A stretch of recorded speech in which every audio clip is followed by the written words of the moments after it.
Hi guys, back here again. I'm Nick Broughton and I'm a Randomfish. You know, hit the subscribe button, all that other great stuff, fantastic. Now, over the recent years, I've looked at a lot of random films. I've looked at a lot of very bizarre ones, I've looked at some very funny ones, I've looked at some comic-based stuff. But something that I've never really talked about properly is Spawn. And Spawn is one of my later discoveries in comics, but it's quickly risen to become one of my favourites. I don't have a lot of comics of Spawn, unfortunately, but I do have its crossover with Batman. So, you know, for me that's kind of a nice little thing, because Batman's one of my favourite superheroes, and Spawn has quickly risen to become one of my favourites over the course of the years. So, you know, it's kind of cool to see those two working together. Now, I watched a film of Spawn recently, and no, I'm not talking about the abomination that came out in the 90s. I'm talking about the animated HBO special. And before you ask, yes, I did buy it from CEX. Do not judge me, that place is amazing. Support CEX, they're amazing at what they do. Now, to really look at this film is... I couldn't just watch this film. I had to watch it and compare it to the film in the 90s, because that's one I've also watched, which I'm not going to talk about because there's a much better review of it somewhere online on Channel Awesome, and they do a much better job at sort of describing the issues than I ever could, apart from screaming what I would scream, which I did scream at the TV screen when I was watching it. Kind of sad, but what are you going to do? But the animated film took the problems from the 1990s film and they made them better. For example, the opening of the animated film is not involving the main character, the Spawn character, before he died. It's not involving him before he died. I'm only going to call him Spawn because I think calling him by his human name is pointless. I think calling him by his human name is a pointless endeavour.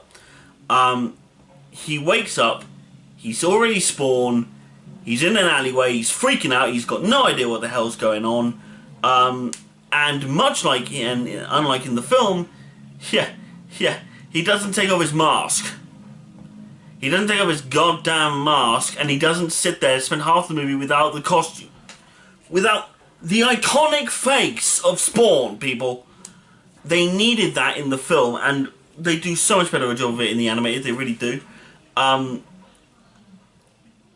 Anyway, in the animated film, he wakes up, he discovers what's going on, he discovers that he's still alive, he's wandering around, he has no memory of what the hell's going on, all he remembers is one word, Wanda. So all he wants to find is this Wanda girl. That's all he wants. And he runs into various hobos, various bums who also live in the alley because they have no place else to go. He unwittingly becomes their helper, their saviour from these various... this gang, this mob boss basically in the city, trying to... he's controlling politicians, he wants everything to sort of go his way, he wants the smuggling stuff to be sorted and all this sort of thing. It's a very bizarre kind of subplot thingy that I'll be honest, I didn't overly pay attention to it because it just didn't seem that overly important until you get to the end sort of thing. But one of the reasons the mob boss is bullying this politician is because he has something on him that we don't get overly revealed to us until, you know, throughout the film, which is nice. Spawn also meets up with the clown, who, you know, played by John Leguizamo in the movie, played so much better in the animated film. While in the film he focused a lot on fart jokes and a lot of trying to be funny with gross humour. In the animated film, the Violator is so much better. It's so much better done. He's done so better in this. I can't even call him the Violator in the 90s film. He is John Leguizamo in clown makeup. That is it. But again, in the animated film, he is done so much better. His feelings towards Spawn as one of sheer bliss and delight, because he's so pleased that Spawn is finally sort of taking these steps that lead to him finally moving on and joining Hell's armies to take on this whole thing. And oh, by the way, while in the 90s film it can be confused with the fact that, you know, what they're dealing with there is Satan, in this film, in the animated film, they make it abundantly clear that this is not the devil. This is a guy called Malbolgia, and he is one of the, I think he's considered one of the lords of hell. He's not necessarily the devil, but he is one of the higher ranking members of hell. This is something that's dealt with much better on in the comics and everything else, which leads into various other things. But like I said, I'm not going to go into that. I'm just dealing with the animated film here. But the Violator's way of sort of talking is a lot more... While in the film he's very loud and bombastic and very trying to be funny, in the film he's a lot more quieter and a bit more over-the-top psychotic about it. And he's a bit like what the Joker would be like if he had demonic connections and ate a lot of Twinkies. I think that's a fairly decent representation. The Violator is, in every respect, possibly one of the most disturbing characters in Spawn. Not because of the fact that he's evil, but because he takes such joy in being evil. And I think that's the cool thing. Like, he talks to Spawn about how, you know, everything's getting ready to blow up, and he is the match that'll start the fire, that will bring everything crumbling down. That's why he's so happy about Spawn. This is why he's still there, trying to make sure that he holds up his end of the bargain to Malbolgia, because Spawn, at this point, doesn't remember a damn thing about what happened to him after he died when he got sent to hell. There's a brilliant bit where he ends up talking to his own corpse, very briefly, which I think is kind of bizarre and yet kind of cool at the same time. You know, the whole Al Simmons being his original life is kind of cool, but I like this idea that he's so not Al Simmons, to the point where Al Simmons is the body in the ground, but his soul has been transferred to this dead warrior, this undead beast of hell. Again, in the film, obviously they didn't have much of a budget to work with, or they had a budget to work with, but it wasn't done very well, weirdly enough. Out of nowhere in the animated film, you know, a cyborg comes into things. Absolutely no idea what to make of that. He just sort of appears, and then dies, and then buggers off. It's like, right? Did we need that detour? No? Okay, move on. You know, Spawn develops this, I almost want to begrudgingly say, friendship with the bums in this alley. Because he's stuck there, he feels drawn and stuck to this place. He defends it from the mob boss when he sends more goons in to try and find out what the hell's been going on. Because his men have been dropping like flies thanks to Spawn. And they come down, they think the bums are the ones starting all this issue, so they're there with guns getting ready to kick some ass. And Spawn sort of comes out of nowhere, and again, I hate comparing, I have to compare this to the 90s film. In the 90s film, the cape billowed around a lot and then disappeared, and then it was just a lot of guns, a lot of guns, a lot of guns. Which, again, is very accurate to the comic book, because he does prefer guns to any other format for himself.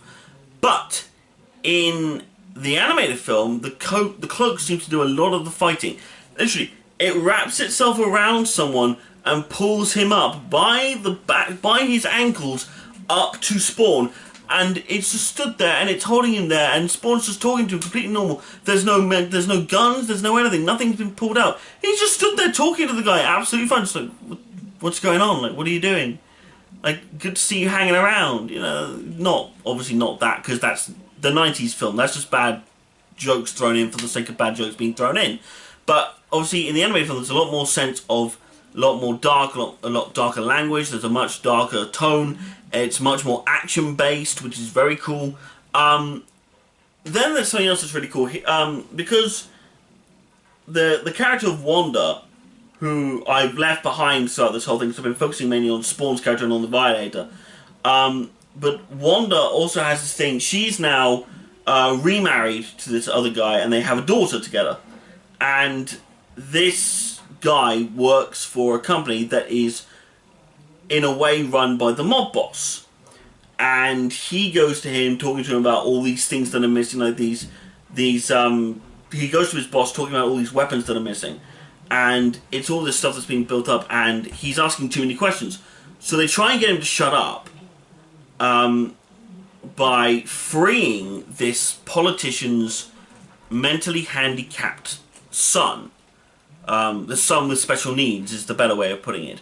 They release his special needs son out into the world, who's a grown man, but has no real barrier for his murderous needs, as it were. Like, he has no filter.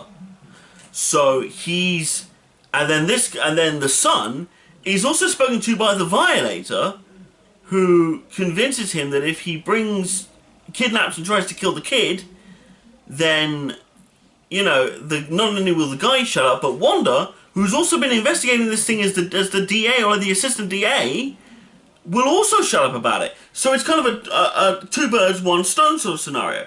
And Wanda's so broken up about it, and so is her husband, obviously, but Spawn only cares for Wanda. So he goes off and basically fights off this guy and sets this little girl free. And it's this wonderful, wonderful moment where, obviously, not once throughout the film does he look remotely like Al. He looks nothing like Al Simmons. When the mask does come off, when he takes off the mask, he is a rotting corpse. There is nothing remotely resembling human about him, aside from the fact that he's humanoid in shape. That is it. He never takes off his mask around the little girl. He's wearing this mask the entire time, and she's not unafraid of him, but she feels like this weird calming presence around him, which is lovely to sort of watch. And it's this beautiful moment where he talks to her and then gets her to go back to her parents. And she tells them that who saved her she said it was an angel. And I'm sitting there going, like, this wouldn't fly in today's world. It wouldn't fly. Because the way that girl would describe it, all of a sudden the police would be after it, saying he's a paedophile. But for some reason, the way it was shot, the way it was done, the time that it was done in, that just made it work all the better, which is brilliant for me. And just to sort of really round it all off, the very style of the film itself, it's animated, so they have a lot more to work with in the animation department. Obviously, in real live action, you are very limited to the cities that you can get to, the locations you can, pay for, blah, blah, blah, everything on top of everything else, and it's wow, wow, wow, whinge, whinge, whinge. But in animation, you have less of an issue with this, because in animation you can just do whatever the hell you want. Personally, I will always prefer the animated film to the live action film. I recommend you go, you buy it, and you find out for yourself. Why? Simply put, Spawn in animated form is a damn sight better than Spawn in live action. And I think he's worth being watched, no matter what format he's in. But I think for the more accurate version, you go with animation. So don't forget to like, subscribe, comment on the video if you like. Tell me one of your favourite superheroes. Tell me a superhero that's incredibly bizarre that you think deserves a good film. I think that's one for you. Yeah, leave that in the comments. Tell me which superhero you think deserves a good movie. One that's actually an entire movie dedicated to them, with their own characters. No links to other superheroes, none of that. Just them, purely them. And on that note, Randomfish out.